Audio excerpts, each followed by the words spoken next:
राक्षसी हवाई का अंत। अल्बेलिया नगर में हमेशा तूफान आते रहते थे। समुद्र के किनारे बसा होने के कारण वहां पर लोग हमेशा तूफान का सामना करते ही रहते थे। इसलिए तूफान आना उन लोगों के लिए कोई बहुत बड़ी बात नहीं थी। एक बार जब पूरे शहर में बर्फ जैसी ठंड पड़ रही थी, तो वीर सिंह की बेटी मदालसा अपनी खिड़की के बाहर खड़ी प्राकृतिक सुंदरता का आनंद ले रही थी कि अचानक उसने देखा कि आसमान पर 7 रंगों के बादल छा गए हैं और हर बादल में से उसके रंग की बारिश हो रही है। और बारिश जिस चीज पर गिर रही है वह चीज पिघलकर पानी बन जाती है। मदालसा को अपनी आंखों पर विश्वास नहीं हो रहा था, इसलिए वह अपने माता पिता को भी बुलाकर ले आई और सब मिलकर देखने लगे कि मदालसा जो कह रही है वह पूरी तरह से सच था। सचमुच आसमान में सतरंगी बादल छाए हुए थे और उनमें से सतरंगी वर्षा हो रही थी। वर्षा का पानी जहां जहां जा रहा था वह चीज पूरी तरह से पिघल जाती थी, चाहे वह कोई साइकिल हो, कोई कुर्सी हो, कोई मेज हो। उन्होंने इस तरह की बारिश इससे पहले कभी नहीं देखी थी। वैसे तो यह वर्षा मदालसा के घर से बहुत दूर हो रही थी, किंतु फिर भी मदालसा और उसका परिवार अपने जान पहचान वालों को इस प्रकार की वर्षा के बारे में सूचना देने लगे कि वह अपनी चीजों को और अपने लोगों को बचा सकें। कुछ देर के बाद बारिश खत्म हो गई और सारा जीवन पहले की तरह चलने लगा। लेकिन फिर 15 दिनों के बाद अल्बेलिया में एक खतरनाक तूफान आया। यह तूफान एक हवा का बड़ा सा गोला था। वह जहां जहां से गुजरता था उस हर चीज को अपने अंदर समा लेता था, चाहे वह इंसान हो, पशु पक्षी हो, वस्तुएं हो, और इस तरह से पूरे नगर का नाश करता हुआ पूरे नगर में घूम रहा था।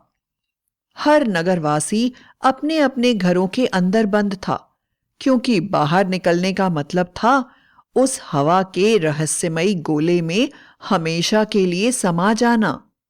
धीरे धीरे यह गोला छोटा होने लगा और उसके बाद गायब हो गया। किंतु आश्चर्य की बात यह थी कि वह कुछ भी पीछे छोड़कर नहीं गया था। उस गोले में जो जो चीजें या इंसान समाया, उन सभी चीजों के साथ ही वह गोला गायब हो गया था। सब लोग रो रहे थे।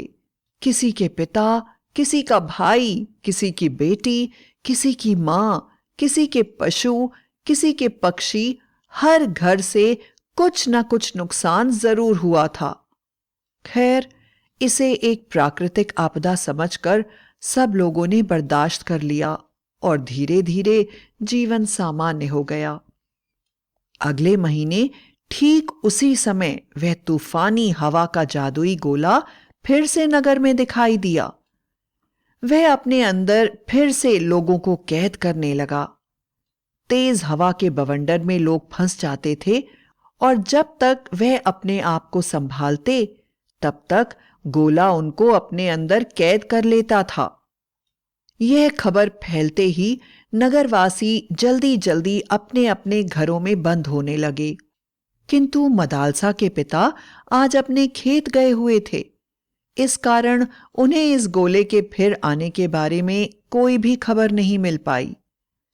मदालसा और मदालसा की मां बहुत ही चिंतित थे। उन्हें डर था कि कहीं ऐसा ना हो कि उनके पिता भी इस गोले का शिकार बन जाएं। मगर ऐसा ही हुआ। वे दोनों खिड़की से खड़ी हुई उस गोले को नगर का नाश करते हुए देख रही थी कि अचानक उन्होंने देखा मदालसा के पिता अपने हाथ में कुल्हाड़ी पकड़े हुए घर की तरफ चले आ रहे हैं और उनके पीछे तेजी से वह हवा का गोला भी आ रहा है। जब तक कि वह अपने पिता को संभालने के लिए इशारा करती, तब तक गोले ने उनके पिता को अपने अंदर कैद कर लिया और धीरे धीरे गोला फिर से छोटा होने लगा और छोटा होते होते वह पूरी तरह से हवा में विलीन हो गया। गोले की हवा में होते ही नगर में फिर से कोहराम मच गया। हर व्यक्ति जोर जोर से रोने चिल्लाने लगा, क्योंकि वह जादुई गोला इस बार भी हर घर से कुछ ना कुछ नुकसान करके गया था और मदालसा का तो पूरा घर ही बर्बाद हो गया था। मदालसा की मां पहले से ही बहुत बीमार रहती थी और जब उन्होंने देखा कि उस जादुई हवा के गोले ने उनके पति को निगल लिया तो वह बेहोश हो गईं और उसके बाद में होश में नहीं आईं और उन्हें मृत घोषित कर दिया गया। मदालसा के माता पिता दोनों ही उससे दूर हो गए थे, लेकिन मदालसा घबराई नहीं। वह एक बहुत ही बहादुर लड़की थी। उसने प्रण किया कि वह किसी भी तरह इस गोले के रहस्य का पता लगाएगी और अपने पिता को वापस लेकर आएगी। गांव वालों ने उसे बहुत समझाया कि वह कम से कम अपनी जान बचा कर रखे, किंतु मदालसा नहीं मानी और जिस तरफ से गोला आता था उस तरफ चल पड़ी। अभी मदालसा कुछ दूर ही गई थी कि उसने देखा कि हवा के बड़े बड़े गोले चारों तरफ इधर उधर घूम रहे हैं और उन गोलों में कैद इंसान और वस्तुएं भी हवा के साथ ही इधर उधर तैर रहे हैं। मदालसा निडरता से गोलों की तरफ बढ़ती रही।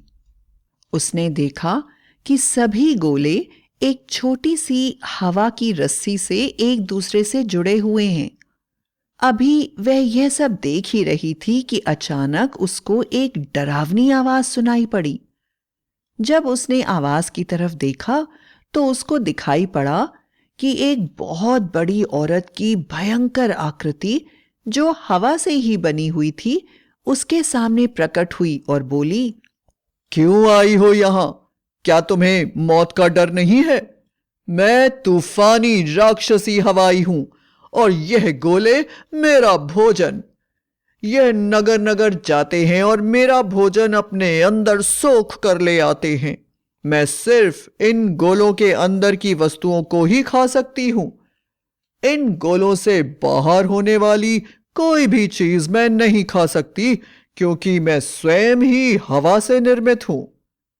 मदालसा राक्षसी की बात सुनकर बोली, प्यारी राक्षसी, तुम तो बहुत ही अच्छी हो। हर जने को भूख लगती है और उसे अपने पेट भरने का पूरा अधिकार भी है। मैं सिर्फ यह कहना चाहती हूं कि यदि तुम्हारी मृत्यु हो गई और यह हवा के गोले अपने अंदर इतनी सारी वस्तुओं और इंसानों को लिए ऐसे ही घूमते रहे तो भला क्या होगा? हवाई राक्षसी बोली, तुम तो बड़ी समझदार हो। मैंने आज तक इस प्रकार के प्रश्न को कभी सोचा ही नहीं। मुझे स्वयं भी नहीं पता कि मेरी मृत्यु कैसे होगी, किंतु तुम्हारे प्रश्न की वजह से मैं अपने पिता पवन देव से अपनी मृत्यु का राज पूछ कर आऊंगी और उनसे पूछूंगी यदि मेरी मृत्यु हो गई तो इन गोलों का क्या होगा। तुमने मेरे जीवन के बारे में सोचा, इसलिए मैं तुमसे बहुत खुश हूं। मैं तुम्हें अपनी मित्रता के लायक समझती हूं, इसलिए आज से हम दोनों मित्र हुए। ऐसा कहकर राक्षसी गायब हो गई। मदालसा वहीं बैठकर राक्षसी का इंतजार करने लगी। कुछ ही देर में राक्षसी वापस आ गई और खुशी खुशी बोली, मदालसा, तुम्हें पता है, तुम बिल्कुल भी चिंता मत करो। मेरी मृत्यु के बाद यह गोले स्वयं ही खुल जाएंगे और इनमें कैद वस्तुएं और लोग भी अपने आप स्वतंत्र हो जाएंगे। किंतु मेरी मृत्यु भी इतनी आसान नहीं। मैं हवा से बनी हुई हूं और मेरी मृत्यु सिर्फ अग्नि से ही हो सकती है, क्योंकि यदि अग्नि का प्रवेश इन गोलों में हो जाए तो मेरा हवा से बना हुआ शरीर जलने लगेगा। और जैसा कि तुम देख रही हो कि सारे गोले एक हवा की नली से एक दूसरे से जुड़े हुए हैं, उसी तरह यह गोले मेरे पेट से भी जुड़े हुए हैं। मुझे इन गोलों को खाने की आवश्यकता नहीं पड़ती है। उस नली के द्वारा मेरे शरीर को जितनी खुराक चाहिए उतनी अपने आप ही इस नली के द्वारा मेरे शरीर में पहुंचती रहती है और गोले धीरे धीरे खत्म होते रहते हैं और नए गोले बनते रहते हैं। मदालसा ने राक्षसी की बात सुनकर बहुत ही खुशी का अभिनय किया और बोली, अब चिंता की कोई बात नहीं है। और फिर उससे पूछा, तुम्हारे यह गोले फिर से कब नगर में जाने वाले हैं?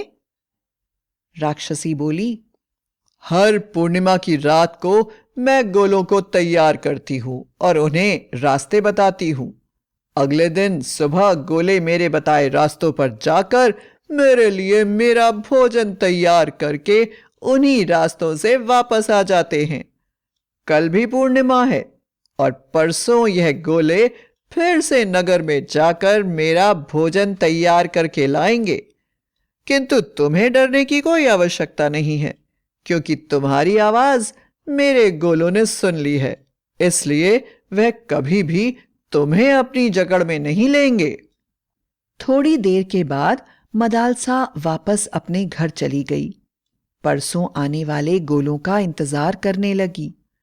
उसने अपने हाथों में माचिस, रुई, तेल आदि चीजें पूरी तरह से बांध ली और जब गोले आए तो वह अपने मुंह को ढककर बिना एक भी आवाज करे चुपचाप गोलों के अंदर स्वयं ही चली गई। और जब गोले वापस अपनी जगह पहुंच गए तो उसने देखा कि उस गोले से भी हवा की एक नली आकर तुरंत जुड़ गई।